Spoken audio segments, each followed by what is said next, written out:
Welcome back to The Watch, House of Dragon, baby, episode 4. You might notice by my enthusiasm that I bloody loved it. And if you watched it, you might know why. In fact, this one was so good, I need to whip out one of my swords in comparison. I am comparing it to one of my new favorite swords, actually.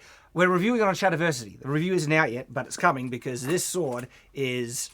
Oh, and that's what this episode is equivalent to one of my favorite swords I now own. And it is royal, it is regal, it is epic, it is great. And that's the comparison here, because this episode was just brilliant. And how well set up, okay? If you've been watching this, every... sword almost fell down.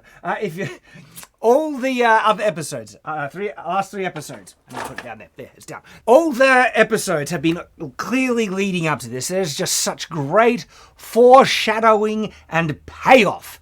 And it's a sign of competent writing. You might have noticed that this is a fairly consistent comment I'm making with this show, because that's what it is. Consistent, good quality writing, and we get such great payoffs in this episode, and it is brilliant. I think I'm almost sitting on a 10 out of 10 for this one. And I don't think it beats was it episode 8 in season 1? When Viserys walks across the room, and I know, like, it was so good. They made one of the greatest scenes ever of an old man walking across the room.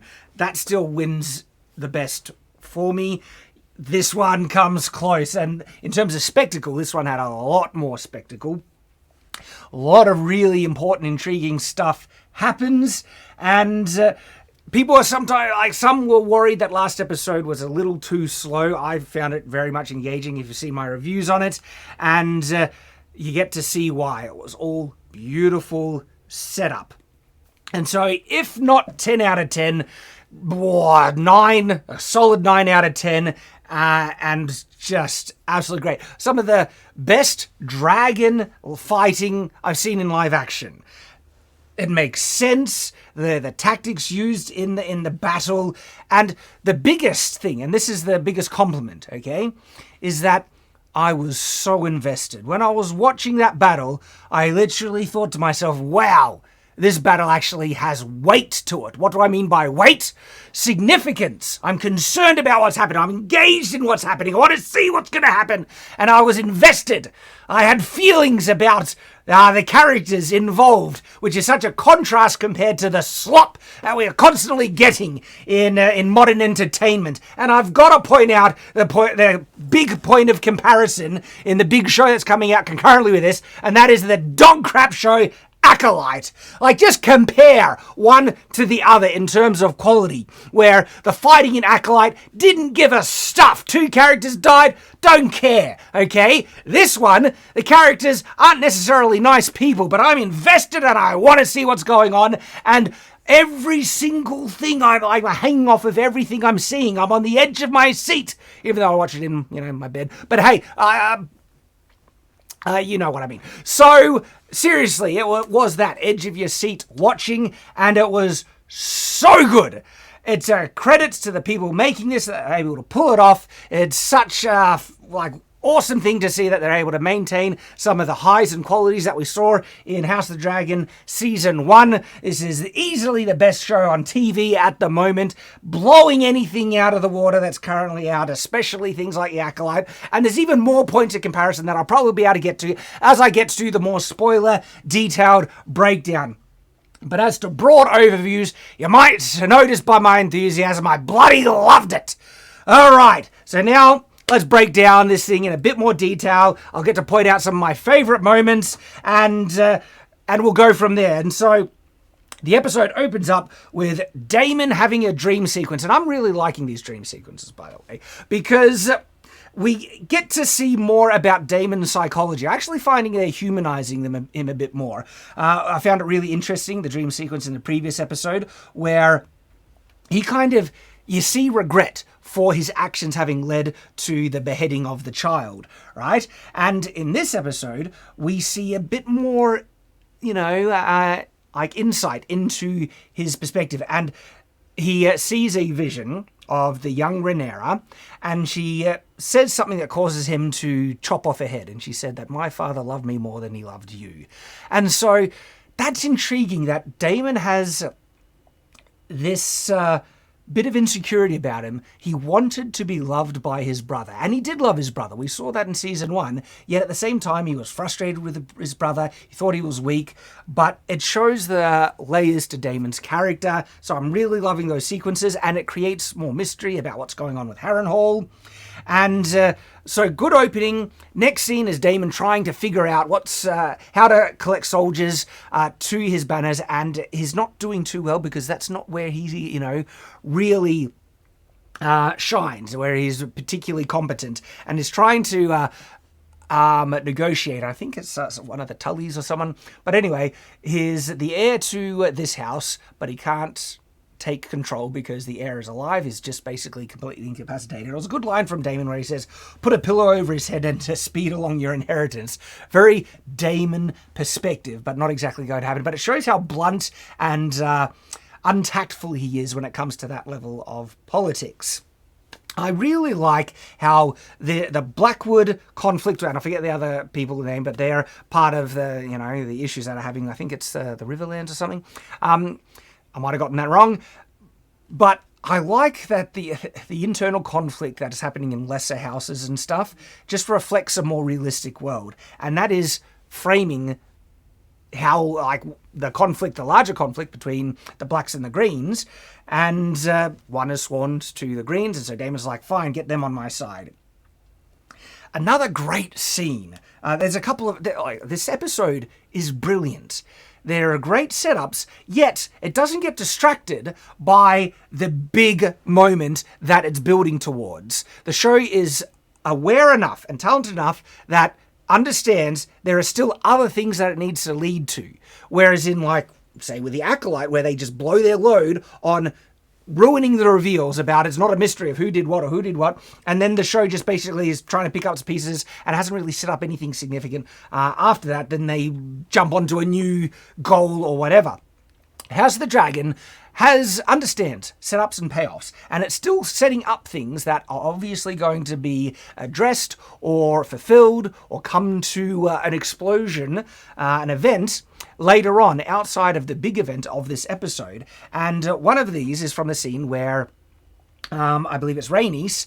She meets the man who saved her husband, and my reaction to this was interesting because at first I thought her reaction was really weird. She basically says, did she even mention that she's beautiful? But she grabs his face and she's like, yeah, she does mention you're beautiful. Your mother must have been, a beautiful woman. And at first I was like, what is she? Is she hitting on a younger guy? This is weird. Corlys arrives, and then we find out what's happened. And they don't say it explicitly, but easily enough context is given to show that, oh, this is what's happened. Rhaenys is like, that's the man who saved you. And I can't remember the exact lines that indicate it very clearly, but basically they imply very clearly to the audience that this is an illegitimate child that Corlys has had, and that Rhaenys says that he saved your life, we should raise him, offer him a title or something like that effectively.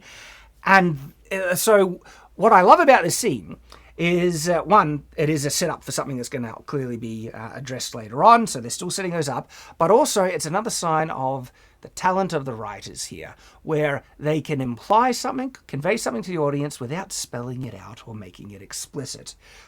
Comparison to the most recent examples of where it's done poorly, The Acolyte, where there's a conversation between two characters and they just basically spell it out. Oh, you saved me. Thank you for saving me. Now I need to do this because you saved me. And oh, you're thinking this. And it's just Maiden Butler, really amateurish writing where they think the audience is dumb, and it might be a reflection of how smart the writers are. They're writing to the same level, and they feel like they have to spell everything else.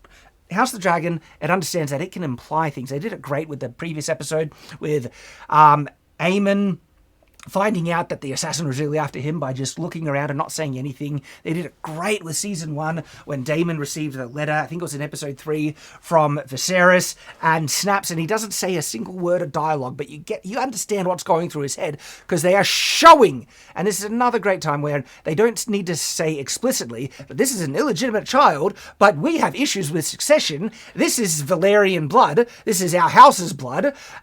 We should set him up to be your heir. And it's interesting that Rhaenys was willing to do that, even though this son is illegitimate. She cares more about having an actual blood descendant inherit Driftmark, right? And so it reveals more about her character, it implies something, it sets something up, and they don't need to spell it out, but it's clear what's going on. It's a great scene. It's a great scene. They cut to Alicent, and she's looking at the statue that she had repaired for Viserys, and the Maester comes in, startling her, and she drops and breaks it, and just like, I feel that was done for a bit of symbolism, you know, the breaking of the House of the Dragon type of thing. Also, Viserys' legacy, that statue was a gift to him. It represents the memory of him, and it breaks. And Alicent is also in conflict now after the fallout of last episode, where she is now doubting what Viserys' intentions was. And that would be a big thing to kind of confront in her character. If she accepts or even entertains the idea that she was mistaken, everything that's going wrong is her fault. That's some heavy stuff to deal with. And it seems like she is dealing with it. She's wanting to research more about the histories, okay? Is she looking for the Song of Ice and Fire, Aegon the Conqueror, and things like that to find out if there's any legitimacy to what Rhaenyra was saying? That's going on, as well as the fact that she's taking the nightshade tea or something tea that gets rid of, fertility, pregnancy, and stuff. And so multiple things happening in that scene. There was some interesting stuff to note, pay attention to, symbolisms. So I'm going to be focusing on the things I like most. Because there are small interesting things like there's a council scene at Dragonstone, and when Corlys returns, the attitude, and it's showing good conflict about who's in charge. Rhaenyra is still missing. Not going to dwell huge on those things. I want to kind of focus on the ones that have more weight and impact and that I enjoyed more.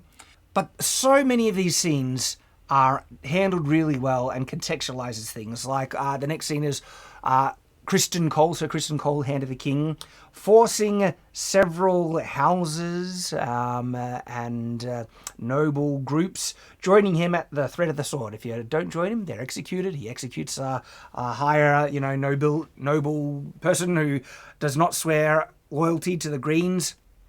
He's named the Kingmaker. And that's a progression of his character that clearly is going to have interesting weight later on. Shows that he's acting very decisively and how that might impact his relationship with certain characters. And it's just good progression. The story is progressing and showing that conflict about what the local nobility will be thinking, but also setting up that he is growing a larger army, which is, again, building up to the big conflict. Oh, there was a bit of annoyance I have on that scene when Cole decapitates the head of one of the guys. And by the way, you might recognize this style of sword. It's discontinued, unfortunately. It's still a really cool sword. I would have recommended it if it was even available. I was just lucky that I sent a review sample before it was discontinued. But then they told us not to do the review because it was discontinued, so now I just have this cool sword. But then he chops off the head and he sheathes his sword without cleaning the blade. And it's just, you put a bloody sword back in the sheath. You don't do that. Anyway, small little things, right? And there is another little pet peeve I'll mention as I get to the castle siege. There is such a great scene in the council with Aegon, the king, and it opens with him chastising Clubfoot. His name, I remember his name and then I forget it at this moment, but that'll come back to me. And he's saying, you allowed Harrenhal to get taken. What are you doing? And he answers it in a brilliant way. This is quality writing, manipulative, and he basically flips it around where he's proposed that he'd made a big mistake, and he is able to manipulate the perspective of it to actually present it as it's a good thing, Harrenhal is a mess. It's as crippled as he is, he says. Damon is going to get bogged down. He doesn't have the ability to make that mess work. And that seems to actually be the case, by the way. That is just a mess with the noble houses there, who's in control. And it's just kind of taking him off the field of engagement, getting bogged down there. And that's what he counters to the king, and it makes sense, and it's just clever, witty dialogue. Then it's revealed that Cole's army isn't headed towards Dragonstone. Now, Cole did mention that, like, after he executed that noble guy and they're collecting soldiers, he says we're going in this direction. I think it was west or east, but then it's Alicent's brother, one of the High Towers. He says Harrenhal is in the opposite direction, and Cole's like, yeah, we're going to somewhere different.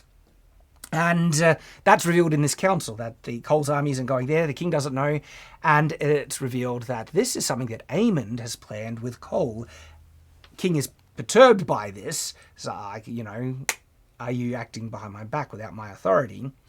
And Aemond just slaps him down. He starts to speak in Old Valyrian language, so no one else can hear him, and he just slaps him down. It's like, basically saying, I've been decisive while you've been a wastrel, a layabout. You've been wasting time hiring idiot, Kingsguard and stuff like that. And he kind of baits him, and it's so clever that he does it in Old Valyria, because we also find out that Aegon, the king, doesn't speak it very well. His response is broken, and his words are actually not matching, showing that he actually can't speak it, which also indicates that he might not even know clearly what Aemon said. But he's too arrogant and prideful to admit that, because he doesn't want to show weakness. He's so desperate in being accepted and being taken seriously that if he answered or says, speak clearly, I can't understand you, that would show weakness, and he can't do that. And so it's just got multiple layers, that action that Aemon takes, as well as the specific words he's taking, just dressing him down, that it's a really strong moment for Aemon, and brings him back from the weaker moment that they show in the previous episode, but this episode shows what that previous moment was meant to do. Aemon is really annoyed at Aegon. Aegon stepped over a line, found him in a vulnerable moment, and Aemon doesn't like being seen for as vulnerable, and so he is basically ready to stick it to Aegon, and yeah, he kind of does that towards the end, as we will get to. And the subtle things that this show does to reveal characters learning something without being explicit about it is continued on in the next scene, where Clubfoot, his name escapes me once again, has a scene with Alicent, and he figures out some clear things. Of course, he sees the tea, and that's just like, yeah, figure Alicent's taking that, and the subtext is not lost on him. But Alicent is flustered, and they start to talk a little bit, and he notices that Alicent is reading through certain records. And there is a good line, though, that I think reveals to him what she is doubting, because she says the significance of Viserys' intentions died with him. And he's like, I can't remember the exact words, but you are correct. And he closes the book he was holding, and it's like, I think he's figuring out that Alicent is starting to doubt what Viserys was meaning by that. And then it makes me wonder what he's going to do with it, because he's Master of Secrets kind of guy. Also notes, I think he's wearing more finer clothing as well now that he's Master of Secrets. The next scene, Damon is having like another vision, yet not vision, and he meets, I forget her name, her last name was River or something, something River, but she is like a witch or something, and she talks about, Harrenhal being cursed, and the show is clever enough that it doesn't waste its scenes, and so this is leading to something, obviously, and it makes me wonder if this character here is going to be doing something, because it felt like she was actually manipulating Damon in such a way that it felt like she might be trying to not seduce him, but yes, because she gives him a drink to help him sleep, which they are indicating or implying that it might be drugged in some way, because he drinks it and then he basically zones out and then comes to sitting in council and not remembering what he did. And then he sees someone serving wine, and he sees, instead of the actual servant, he sees his deceased wife, his first wife. No, that's his second wife. He's had 3 wives. He's on his third. And I wonder if that is something that this witch lady is kind of doing intentionally, where she can drug him to the point that he sees other people, past lovers and everything, she might be able to drug him enough to sleep with him for some reason. I mean, having a bastard child of a Targaryen could be useful in some regards. So, interesting. That's what I mean. It's a sign of the quality of the show when you get to speculate on, okay, characters becoming more significant, what's their intentions, and intentions of characters, one of the fun things to speculate in this show. Because you do start to wonder why they... But there's enough meat to give you multiple valid answers that explain it very well, that the show is implying, and it lets the audience use their own intelligence to come to valid conclusions. Now, after this scene, it goes back to Aegon in council, and he basically... They're talking about logistics, and I find it interesting because I found those logistics really interesting. They mentioned that it's hard to feed the dragons and getting people from point A to point B and other things. And the king just basically says, "You bore me." And this is interesting because on Gary's live stream that he does after watching House of Dragon, and I join, semi-regularly, and I was on there today. But I think it was Gary, he mentioned that Aegon just likes the power and is going to get bored of being king pretty soon. And we see that in this episode. And so he's getting fed up and is like, he says, literally, "You bore me." And he wants to be taken seriously, though. And so he's his own worst enemy. If he wants to be taken seriously, he needs to treat the role seriously and not just leave the council even when it gets boring. And so he goes to his own rooms where Alicent is. And Alicent's like, where'd you put the books? Because she's looking for them. And he says, "I moved them," showing that he doesn't really care about the histories too much. But Alicent is already kind of getting fed up and put to her wit's end. And this scene is crucial to what Aegon does later on, but it's set up by everything that's happened previously, because Aegon, he doubts that his mother loves him. He's never liked that people didn't take him seriously, but it's his own problem because he is an idiot. He loves the power and the attention. He wants glory. He already tried to ride out on the dragon, and he was talked down by Clubfoot. I can't believe I can't remember his name. It comes to me, and now for some reason, reviewing it or in this recording, I can't remember. It'll probably come to me at some point. But he gets talked down, and so he's already shown that he's wanting to be seen as a powerful king. Not necessarily good, but he has those moments where he says we need the small folk on our side. He wants glory, okay? And so this is all perfectly set up with his character already by his actions shown previously. And then he complains that no one is listening to him, to his mother, and Alicent has this great line where she basically, I'm paraphrasing because I can't remember exactly, she says, "Receiving the crown does not bestow you with wisdom. You need to listen to the wisdom of those around you, specifically me and Otto, your grandfather." I'm paraphrasing. But she's ticked off that he isn't listening to her, and she's also annoyed that she doesn't have the power that she once had. And I wonder if that is also fallout by Rhaenyra seeking peace, and the fact that, even if she wanted to make peace, she can't do anything about it. And if she is starting to take some accountability for the fact that it's all her fault that she misunderstood Viserys, you would think that she would want to stop it all. That, she mistakenly... it wasn't all her. Of course, Otto had a big part to play in it, but she, instigated starting by saying Viserys chose Aegon, that it's her fault that he is on the throne. And if she had power, could she try and fix that? So she says, "You should be listening to us. I was in charge once before." And so her son basically says, "What should I do?" And then this is just such a cutting line. She says, "Do simply what is needed of you. Nothing." Ooh, that's a stab. Oh, and it shows that, she's a loving mother, but it fits with her character. She's shown herself to be a pretty lousy mother all round, as well as she's at her wit's end and she's fed up. And she knows that, Aegon is an idiot, not a good king, basically. And you can understand why that's the thing that makes him snap.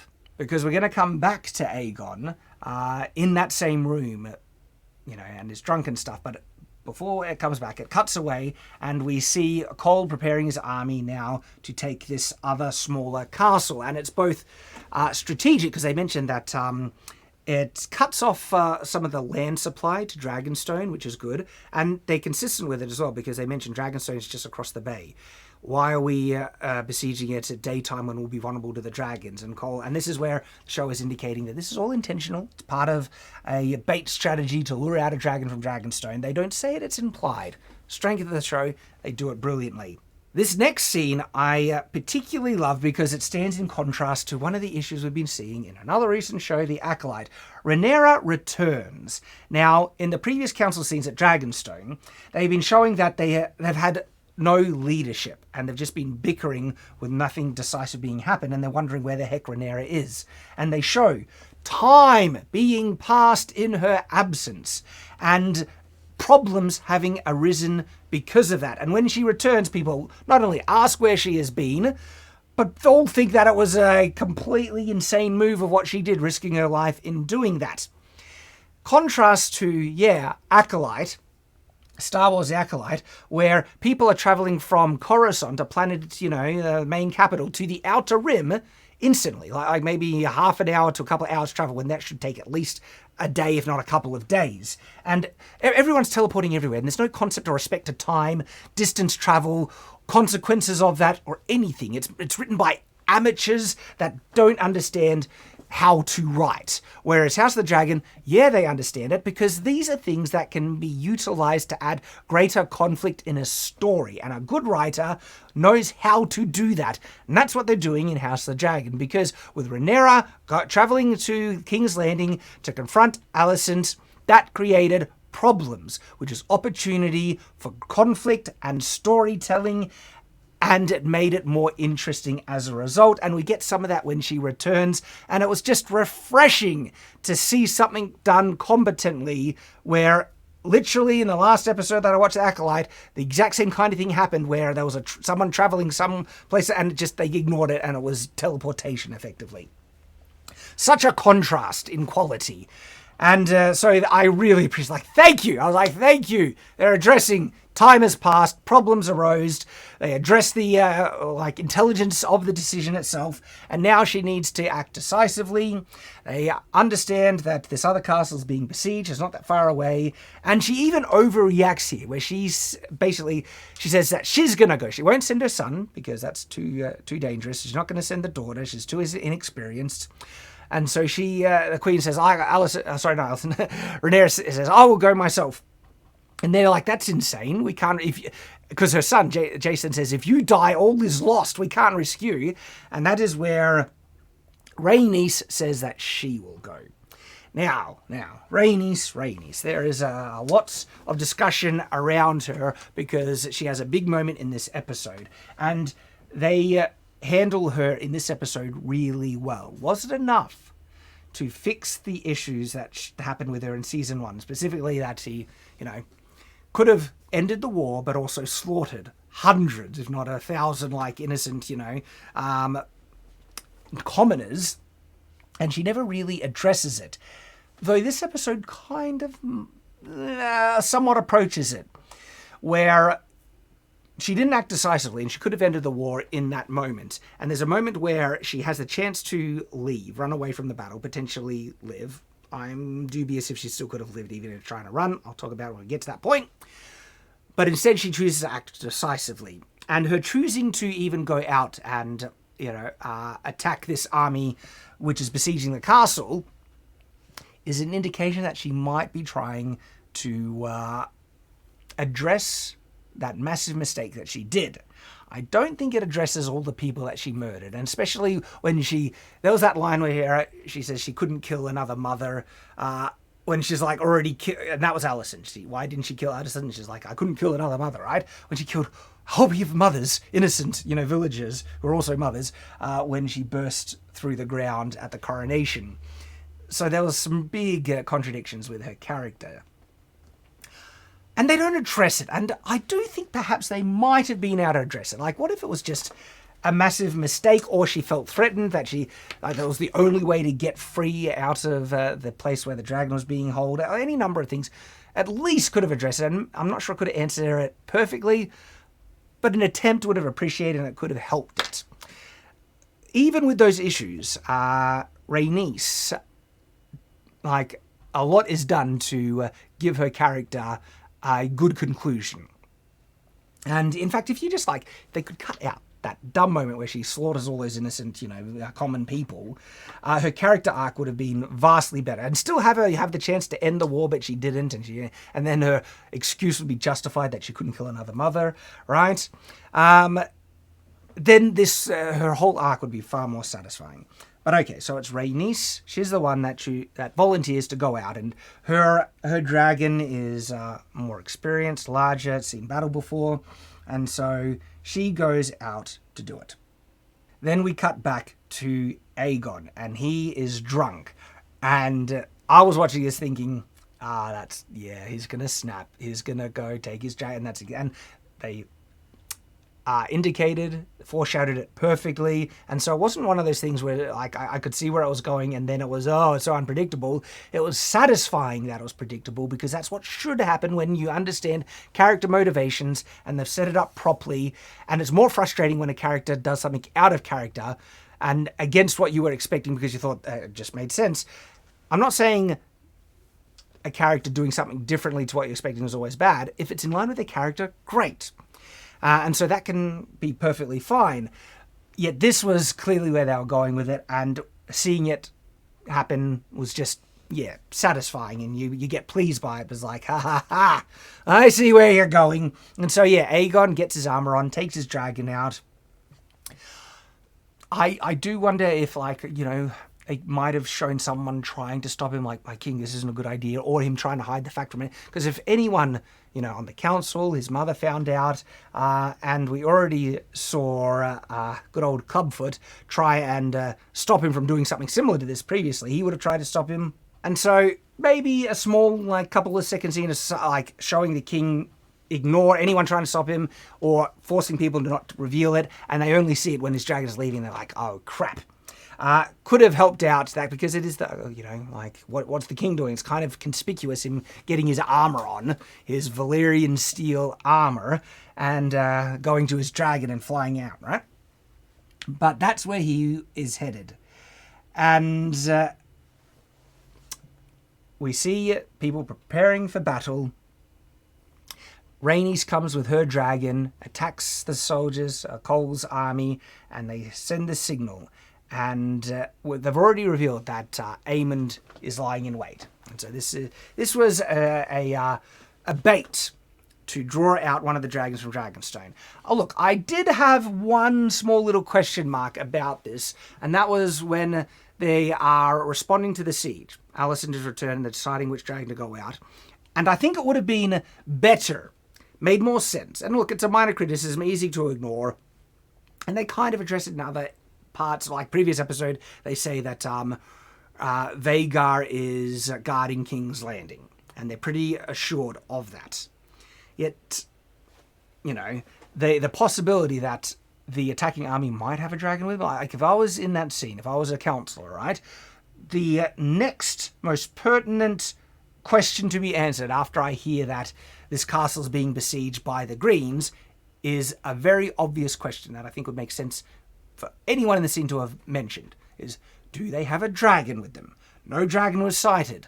Okay, they've been traveling under tree cover. Could they have snuck in a dragon with them? Because if we send out a dragon and they have a dragon there, we could end up losing one of our own. It could be a trap. That's not a difficult thing to contemplate or question. And it would have helped if someone simply asked that, do they have a dragon with them? And then they answer with some of the logical things that could explain. It's like, they'd never risk sending Vhagar away from King's Landing. It would be too vulnerable. They couldn't do that, which they actually did. They did send Vhagar away from King's Landing. And because then if they knew that, they could send a dragon to King's Landing and besiege it, take it out, take it hostage even.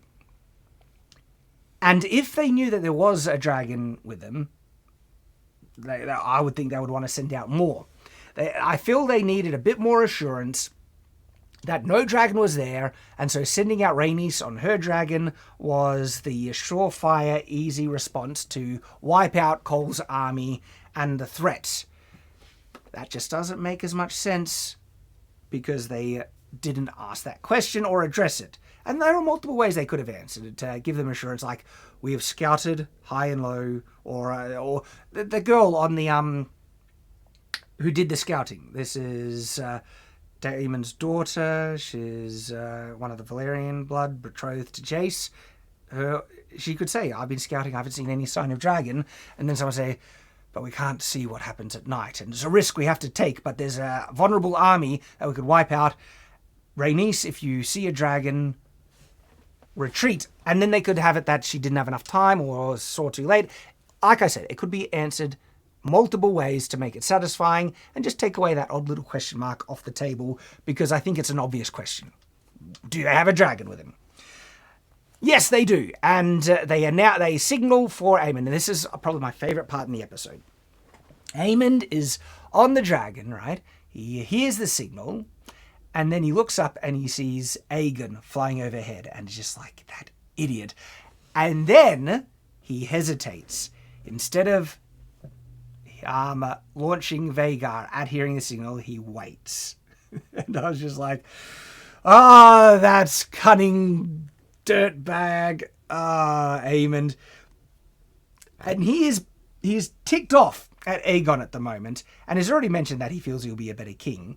And so he specifically waits, clearly knowing that Aegon probably is going to get himself killed, and because if Aegon is killed, who's next in line to the throne? He has they mention his heir has already been killed, and that was a twin, and so I think the other twin is a girl, and they don't mention in the books. I know there's another son.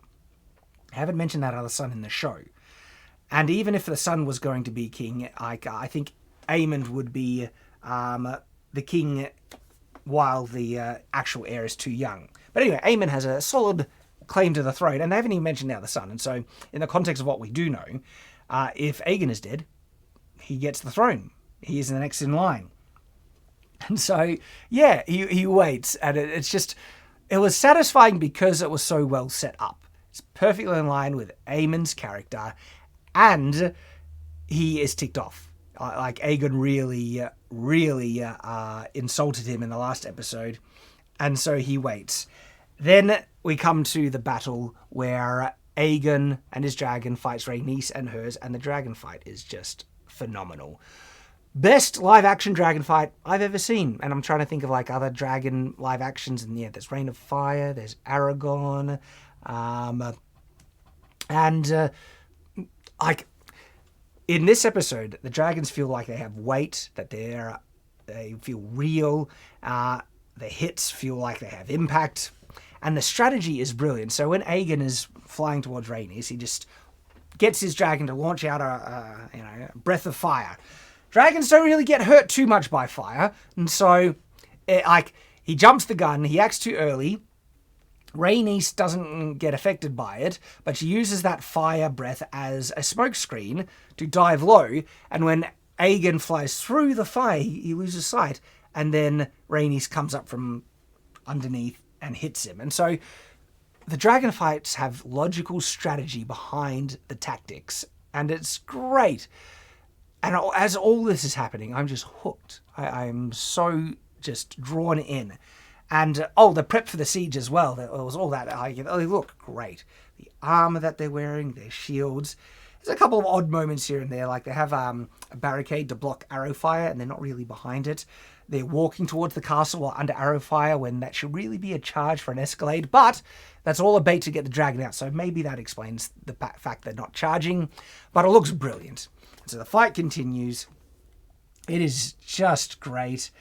Aegon is on the back foot, and Cole's reaction to seeing that it's the king first is like thinking, that idiot, but then he uses it to his advantage, and he calls to his soldiers, the king has come to fight with us, as a rallying cry. And that's a very decisive tactical move by Cole. He's not an idiot, okay? He has areas of competence, and areas of inexperience. But when it comes to battles and tactics like that, he's very talented, and he uses that to his advantage. Aegon is getting beaten, and this is where Vhagar comes in, and it looked like to me that Aemond specifically targets Aegon. Even though they were like latched in, Rhaenys kind of gets away, doesn't really get hit, but Aegon eats it. Just full fire breath, gets hit, and just crashes. Aemond would easily be able to pretend, oh, you know, it was an accident, couldn't help it, but they're clearly showing that this is intentionally him trying to get rid of his brother. And then there's a fight between the big dragon and Rhaenys and her dragon. And I like that, yeah, of course, the big one has the advantage, and you got the impression that he was just going to win, right? There's no contest. But Rhaenys put up a fight and injured the big one a bit. But and they get caught up and they dive, and the big dragon just needs to kind of eat it, and just manages to land on its feet.